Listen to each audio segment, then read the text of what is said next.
No mundo medieval, era muito comum, às vezes, usar a expressão "a filosofia é a serva da teologia". Essa expressão, muitas vezes, foi profundamente criticada, principalmente por autores modernos e contemporâneos. Mas, de fato, tem sentido dizer que a filosofia é a serva da teologia? Isso não feriria a autonomia da filosofia? Não impediria que ela tivesse o seu método e o seu objeto próprio? Por que, de fato, muitos autores medievais, dentre eles São Tomás de Aquino, por exemplo, defendia essa ideia? Ora, para nós podermos compreender essa expressão no contexto medieval, nós precisamos levar em consideração uma certa forma de compreender o conhecimento e a própria questão da educação que está subjacente a essa frase. Ou seja, quando se diz que a filosofia é a serva da teologia, no contexto medieval existia, como nós sabemos, uma valorização muito grande das artes liberais, do trivium e do quadrivium, que eram ali caminhos para ensinar o ser humano a viver, a se elevar, a realmente desenvolver e aperfeiçoar as suas faculdades e capacidades naturais. Então, se nós pensarmos nesse contexto medieval como se existisse, uma árvore do saber, imagina aí agora uma árvore, você vai ver que nesse tronco, dessa árvore, do ponto de vista medieval, ocorreria justamente o quê? Em primeiro lugar, vai ter um elemento que já vem do mundo antigo, principalmente do contexto grego, da paideia grega. Ou seja, se na tradição, no mundo antigo e romano, você tinha ali a ginástica e a música presente nessa questão da formação, da educação, mostrando uma preocupação no sentido muito mais amplo, ou seja, essa ideia de que o ser humano precisa ser educado na sua totalidade, portanto, levando em consideração tanto o seu corpo quanto a sua alma. Então, quando se pensa a questão da ginástica, a questão do corpo, a música, a própria questão da alma. Mas veja que não de uma maneira radical, no sentido como se essas coisas não tivessem correlação. Porque tanto num caso quanto no outro, de uma certa forma, existe essa participação e presença tanto do corpo quanto da alma. E quando você continua nesse processo, ou seja, você vai vendo nessa árvore, de novo, nesse tronco, você vê ali na base a questão da ginástica e da música, corpo, alma, e junto com isso vem o trivium e o quadrivium. O trivium se preocupando em formar o espírito, a mente humana, o quadrivium, essa coisa de entender o mundo das coisas, a questão da matéria. Ora, tanto o trivium quanto o quadrivium, no seu processo natural, iriam se envolver ou preparar, desembocar na própria questão da filosofia, nessa coisa do amor à sabedoria, na busca do conhecimento, na busca da verdade, na compreensão da própria realidade. Isto posto, nesse contexto filosófico, então, de novo, tem o tronco, na base ali, corpo e alma, ginástica e música, trivium, quadrivium, se cruzando, sendo que o trivium e o quadrivium vão desembocar na filosofia, tanto numa filosofia moral, preocupada com as questões éticas, dos valores, do bem, do mal, quanto da filosofia da natureza, procurando entender a própria estrutura do mundo. Então o trivium, evidentemente, articulado mais com a filosofia moral, o quadrivium com a filosofia da natureza, e tanto a filosofia da natureza quanto a filosofia moral estariam vinculadas, a essa base um pouco acima, que seria a metafísica. Metafísica que nos dá justamente o quê? O conhecimento dos princípios, das causas primeiras e das causas últimas, ou os princípios últimos de todas as coisas, que nos ajuda a buscar e a entender o verdadeiro, o bom e o belo. Só que, na concepção do homem medieval, é preciso também o quê? Além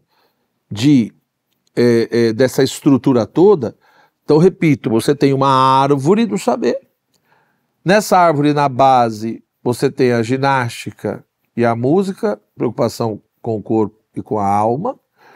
O trivium, né, a gramática, a dialética e a retórica, desenvolvendo a questão da mente, do pensamento, que vai desembocar na filosofia moral, que vai nos ensinar o caminho das virtudes, não só das virtudes cardeais, fundamentais, como a prudência, a temperança, a justiça e a fortaleza, mas também já das virtudes teologais, a fé, a esperança e a caridade. Mas veja, repito, se você ficar focando nessa base, né, então no tronco da árvore já há uma preocupação do corpo com a alma, o trivium e o quadrivium cruzando, o trivium levando a filosofia moral, o quadrivium a filosofia da natureza.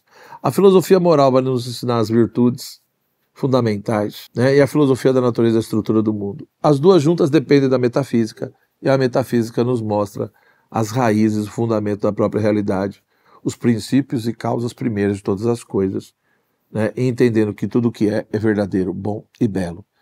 Mas para o homem medieval só isso não basta. No próprio contexto aqui da filosofia moral, é preciso ser acrescentado algo. Ou seja, as virtudes cardeais são importantes, mas as virtudes teologais também. E aí já mostra a importância da fé. Logo, para o homem medieval, nessa árvore do saber, que você tem esse tronco, né? E aqui no ponto você vai ter a metafísica, que vai ter o verdadeiro bom e o belo, vão ser os frutos do estudo da metafísica, e você vai ter também os frutos aqui das virtudes que vêm da filosofia moral. Só que além de tudo isso, o ápice de tudo isso, dessa árvore do saber, é justamente a teologia. A teologia que é a ciência sobre Deus, que busca a compreensão da própria fé, que busca ter essa compreensão da realidade divina. Logo, para o homem medieval, quando se dizia a filosofia é a serva da teologia, é a ideia de que aquele que tem fé, ou o teólogo medieval, ou aquele pensador religioso medieval, ele entende que o ápice do saber, o ápice da árvore do saber, é justamente a teologia. Por quê?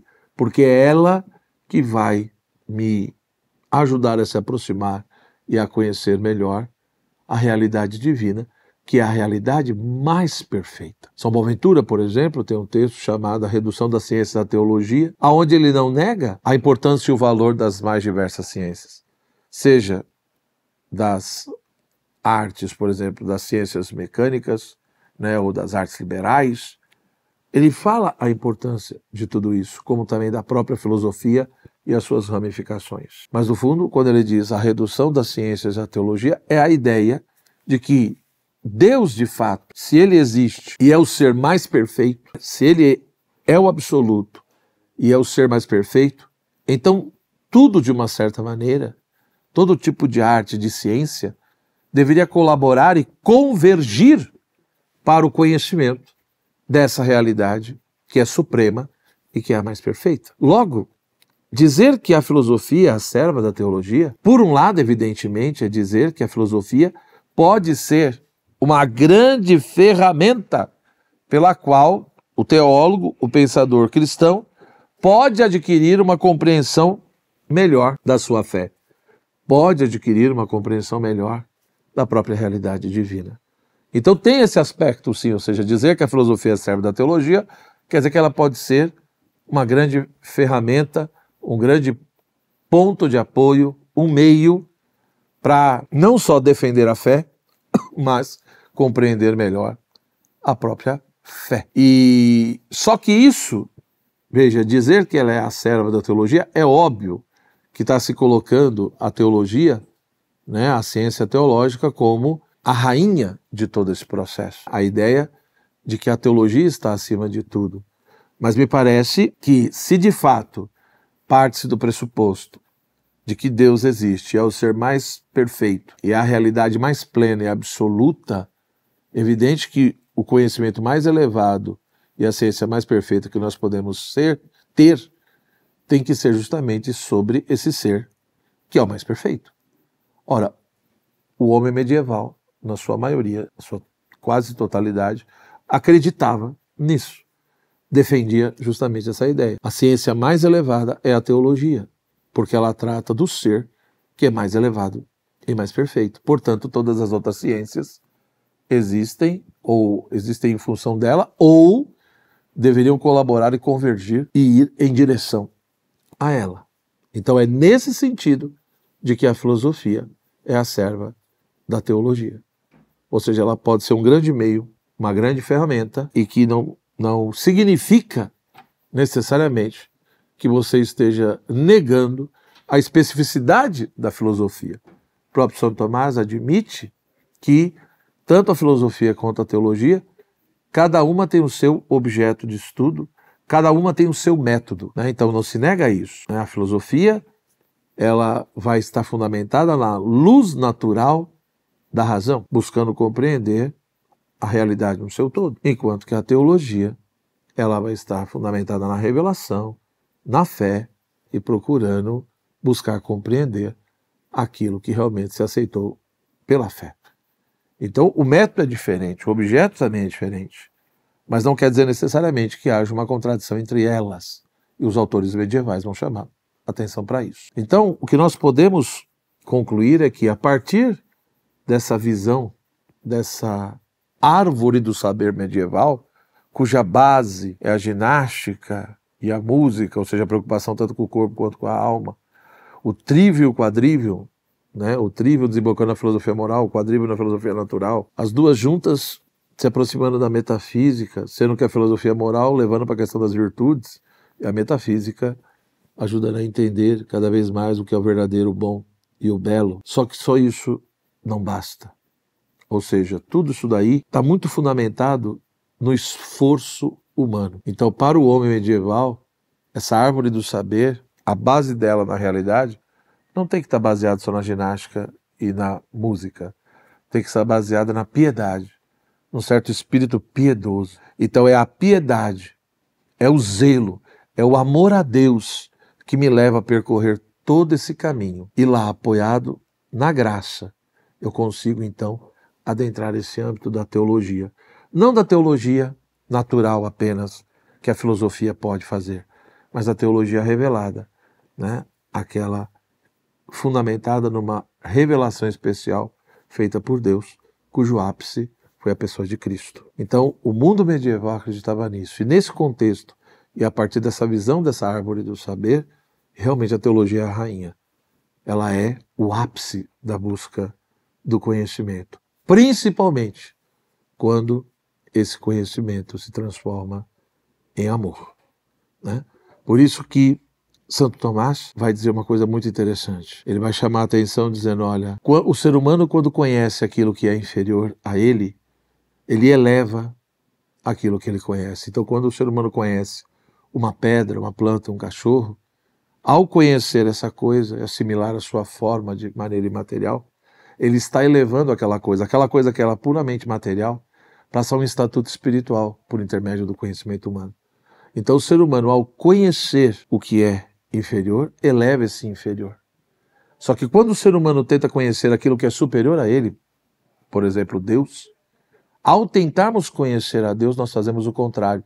Nós rebaixamos Deus para que nós possamos compreendê-lo naquilo que é possível para nós, dentro das nossas categorias racionais. E aí está a filosofia. A filosofia é esse esforço, né, de tentar compreender essa realidade no seu todo, inclusive a questão do divino, se ele existe ou não.